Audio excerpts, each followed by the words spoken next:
राधे राधे बच्चों, आपका स्वागत है आपके प्यारे से YouTube channel Air classes by Anshika Rai में। इस वीडियो में हम डिस्कस करने वाले हैं इकोनॉमिक इंपॉर्टेंस ऑफ ब्रायोफाइटा। ये बीएससी सेकंड सेमेस्टर बॉटनी विषय के फर्स्ट चैप्टर का लास्ट टॉपिक है। इससे पहले हमने डिस्कस किया कि salient feature of Bryophyta, types of Bryophyta और उसके रिप्रोडक्शन के बारे में।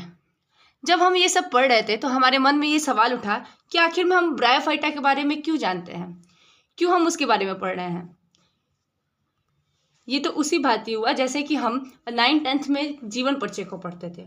तब हमारे मन में यही सवाल उठता था कि आखिर में हमें जीवन परिचय को पढ़ना ही क्यों पड़ता है। लेकिन आज जाकर हमें समझ में आया कि हम लोग जिस कवि या फिर किसी भी लेखक का जीवन परिचय पढ़ते थे वह हमें इसलिए दिया जाता था ताकि हम उनकी कहानियों से सीख करके उनसे प्रोत्साहित हों और उनकी तरफ बनने का प्रयास करें। ठीक उसी प्रकार हम ब्रायोफाइटा को क्यों पढ़ते हैं, क्योंकि हमें उसके बारे में ये पता होना चाहिए कि वो हमारे लिए कैसे सदुपयोगी हो सकते हैं, कैसे हम उसका उपयोग कर सकते हैं आर्थिक रूप से। तो ये टॉपिक उसी पे बेस्ड है। तो सबसे पहले वीडियो को स्टार्ट करते हैं। There are some economic importance of bryophyta is describe which are given below. यहाँ पर कुछ ब्रायोफाइटा के इकोनॉमिक इम्पोर्टेंस के बारे में बताया गया है जो इस प्रकार है। Some Bryophyta are used as fuel. जो ब्रायोफाइटा होते हैं उसमें से कुछ जो ब्रायोफाइटा है वो फ्यूल ईंधन के रूप में कार्य किए जाते हैं। अब कौन सा ब्रायोफाइटा है तो स्फैग्नम। स्फैग्नम एक प्रकार का मॉसिस है। मॉसिस क्या होता है, ये एक ब्रायोप्सिडा का भाग है। ठीक, जो क्या करता है उसका उपयोग हम लोग ईंधन में करते हैं, ईंधन बनाने के लिए करते हैं। जैसे पेट्रोल हुआ, ये सब क्या है, एक प्रकार के ईंधन है। ठीक, तो इन्हीं ईंधन के निर्माण में हम लोग ब्रायोफाइटा का उपयोग करते हैं। इसके अतिरिक्त bryophyta are used to preparation in ethyl alcohol. Bryophyta का उपयोग शराब एथिल अल्कोहल के निर्माण में किया जाता है, जो क्या होता है एक प्रकार का फर्मेंटेशन अभिक्रिया होती है। फर्मेंटेशन को हिंदी में कहते हैं किण्वन। ठीक, तो इस अभिक्रिया में ब्रायोफाइटा का उपयोग किया जाता है। Sphagnol is use as skin related medicine. Sphagnol जो होता है एक प्रकार का ब्रायोफाइटा है जो क्या करता है, हमारी त्वचा संबंधित जो भी रोग होते हैं उसको दूर करने के लिए मेडिसिन बनाई जाती है, जो औषधि बनाई जाती है उसमें इसी स्फैग्नोल का प्रयोग किया जाता है। Some are use as a fodder. कुछ ब्रायोफाइटा क्या होते हैं, चारे के रूप में प्रयोग किए जाते हैं। फूडर मतलब होता है चारा, जैसे गाय भैंस चारा खाते हैं ना, उन्हीं सब के रूप में क्या किया जाता है, कुछ ब्रायोफाइटा का उपयोग किया जाता है। Riccia thallus paste is used to cure ringworm. Riccia क्या होता है, एक प्रकार का ब्रायोफाइटा होता है। उस कौन से टाइप का ब्रायोफाइटा, तो हिपैक्टिकॉप्सिडा। ये हिपैक्टिकॉप्सिडा होता है जो क्या उसके जो थैलस होती है, जो उसका पौधा होता है, उस पौधे को कूट करके जब हम लोग पेस्ट बनाते हैं तो उसको त्वचा रोग, रिंगवॉर्म क्या एक त्वचा रोग है जो हमारी त्वचा पर गोल गोल चकती जैसी संरचनाएं हो जाती हैं, तो उसको दूर करने के लिए हम लोग रिक्सिया के पेस्ट का उपयोग करते हैं। इसके अतिरिक्त जो कुछ ब्रायोफाइटा होते हैं वो क्या करते हैं, हमारे घर की साज सज्जा में उपयोग किए जाते हैं। Some Bryophyta are used for household. ठीक है, कैसे प्रयोग किए जाते हैं, तो stuffing in pillow and cushion. जो तकिया होता है उसमें क्या किया जाता है, उसे भरा जाता है ब्रायोफाइटा को, ताकि वो क्या हो, मुलायम रह सके और हमें अच्छी नींद आ सके। तो कुछ जो ब्रायोफाइटा होते हैं वो हमारे घर की साज सज्जा में भी प्रयोग किए जाते हैं।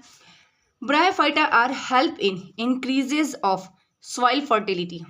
सॉइल की फर्टिलिटी को इंक्रीज करने के लिए ब्रायोफाइटा का उपयोग किया जाता है। सॉइल की फर्टिलिटी मतलब उसको अच्छी प्रकार से किसी भी पौधे को क्या हो, पोषण मिल सके। ठीक है, चाहे हम लोग कोई भी फसल उगाते हैं तो जरूरी होता है कि हम लोग क्या करें, फर्टिलाइजर का उपयोग करें। तो ये सॉइल फर्टिलाइजर के रूप में ऐसे कुछ ब्रायोफाइटा होते हैं जिनका उपयोग किया जाता है। ठीक है, it is help in hold moisture. इसका एक और कार्य है कि वो क्या करता है, मॉइस्चर को होल्ड करता है, मतलब पकड़े रहता है, नमी बनाए रखता है, किसी भी मृदा में नमी को बनाए रखता है। हम जानते हैं कि ब्रायोफाइटा का जो निर्माण होता है, जो उसकी उत्पत्ति होती है वो नमी वाले स्थान पे ही होती है। तो ये क्या करेगा, वो उस मृदा की नमी को बनाए रखेगा। उसके साथ ही जहाँ पर पानी होगा या वायु होगा उससे क्या होता है, अपरदन होता है। अपरदन मतलब मृदा क्षय होती है, लगातार मिट्टी वहाँ उस स्थान से हट जाती है, तो उसको हम लोग कहते हैं मृदा अपरदन। तो इस मृदा अपरदन को रोकने के लिए भी जो हमारा ब्रायोफाइटा होता है वो बहुत ही सहायक होता है। उसे रोकने का कार्य भी करता है। जैसे कि कोई भी रूट होता है, किसी भी ट्री की रूट जो भी जड़ होती है वो क्या करती है, उसका मेन काम होता है कि वो मृदा अपरदन को रोकती है। वर्षा ऋतु में अत्यधिक मात्रा में मृदा अपरदन होता है, ठीक है। तो जड़ जो होती है वो क्या करती है, मिट्टी को रोकने का काम करती है। ठीक इसी प्रकार इसमें जड़ की जगह पर क्या होता है, राइजोइड्स होते हैं। तो राइजोइड्स क्या करेंगे, उस सॉइल इरोशंस को रोकने का काम करेंगे। Bryophyta use as pollution indicator. Bryophyta जो होता है वो प्रदूषण सूचक के रूप में भी कार्य करता है। अब कैसे प्रदूषण सूचक के रूप में कार्य करेगा, क्योंकि ये जो ब्रायोफाइटा है वो सेंसिटिव होता है वाटर पॉल्यूशन से। जहाँ भी जल प्रदूषण होता है उससे वो क्या होता है, तुरंत ही सेंसिटिव हो जाता है। अगर वहाँ का जो जल है वो प्रदूषित है तो वहाँ पर ब्रायोफाइटा की उत्पत्ति नहीं होगी। आप देखे होंगे कि जहाँ स्वच्छ जल होता है वहीं पर ब्रायोफाइटा का निर्माण होता है, ठीक है। ब्रायोफाइटा उगे हुए होते हैं और ये सेंसिटिव होता है एयर पॉल्यूशन से भी। ये ना केवल वाटर पॉल्यूशन अपितु एयर पॉल्यूशन से भी क्या होते हैं, सेंसिटिव होते हैं। Water are transfer in other part through diffusion process. आपको पता है कि ब्रायोफाइटा में वेस्कुलर सिस्टम नहीं होता है। वेस्कुलर सिस्टम मतलब संवहन मंडल। इस संवहन मंडल में दो चीजें आती हैं, एक होता है जाइलम और एक होता है फ्लोएम। जाइलम का कार्य होता है जल का परिवहन करना। आप अगर कंफ्यूज हो जाते होंगे तो समझ लीजिए जाइलम, ठीक। जाइलम में क्या है, ज आ रहा है, ठीक। तो ये ज से आप याद रखिएगा जल, वाटर को हिंदी में क्या कहते हैं, जल। तो ज से जाइलम, ज से जल, मतलब ये क्या करेगा, जाइलम का कार्य होता है कि वो जल का परिवहन करे, ट्रांसपोर्ट करे, ठीक है। और फ्लोएम, ठीक। तो ये फ्लोएम, एफ से फ्लोएम और एफ से फूड। चूंकि फ्लोएम लिखेंगे इंग्लिश में तो पीएच होता है, लेकिन मान लीजिए हिंदी में क्या फ्लोएम एफ है तो फ से फ्लोएम और फ से फूड, तो ये फूड का ट्रांसपोर्ट करेगा। तो इसमें अगर मान लीजिए संवहन मंडल नहीं पाया जाता, वेस्कुलर सिस्टम नहीं पाया जाता है, तो जल का ट्रांसपोर्ट कैसे किया जाएगा। तो जल का जो ट्रांसपोर्ट होता है वो डिफ्यूजन प्रोसेस के थ्रू। डिफ्यूजन को हिंदी में कहते हैं विसरण। इसमें क्या होता है कि जो जल होता है वो हाई कॉन्सेंट्रेशन से, उच्च सांद्रता से निम्न सांद्रता की ओर, लो कॉन्सेंट्रेशन की ओर मूव करता है, ठीक। अब हाई कॉन्सेंट्रेशन, लो कॉन्सेंट्रेशन, ये कैसे समझ में आएगा। जैसे समझ लीजिए कि ये क्या है, एक पौधा है, ठीक है। इस पौधे में मृदा में जल है, हमने क्या किया, जल डाला, गमले के पौधे में हमने जल डाला। तो जो मिट्टी है उसमें ज़्यादा संख्या में, ज़्यादा मात्रा में क्या होगी, जल होगी। और जो पौधा है उसमें कम, उसके पार्ट में जल की मात्रा क्या होगी, कम होगी। तो इस ज़्यादा जो मृदा है उससे सीधे पौधे में जाना ही क्या होता है, ये डिफ्यूजन प्रोसेस के थ्रू होता है। जो रूट होंगी वो अवशोषित करेंगी, एब्जॉर्व करेंगी जल को। तो जो मृदा होती है उसमें जो वाटर का कॉन्सेंट्रेशन वो हाई है, किसकी तुलना में, पौधे की तुलना में।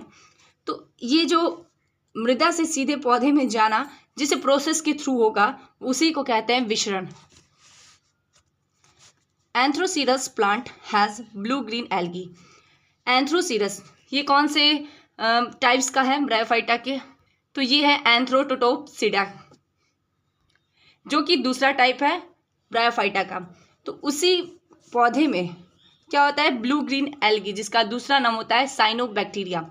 ये साइनोबैक्टीरिया क्या करते हैं कि इस ब्रायोफाइटा में जाकर उसी पर रहते हैं। ये क्या, जो एंथ्रोसीरस जो होता है वो क्या करता है, शेल्टर का काम करता है। तो उसमें जो ब्लू ग्रीन एल्गी होता है वो क्या करता है, नाइट्रोजन फिक्सेशन का काम करता है। नाइट्रोजन फिक्सेशन एक पौधे के लिए बहुत ही महत्वपूर्ण घटक है। इसमें क्या होता है कि जो नाइट्रोजन होता है वो पौधा सीधे तौर से नहीं ले पाता है, जिस कारण से उसका फिक्सेशन करना पड़ता है।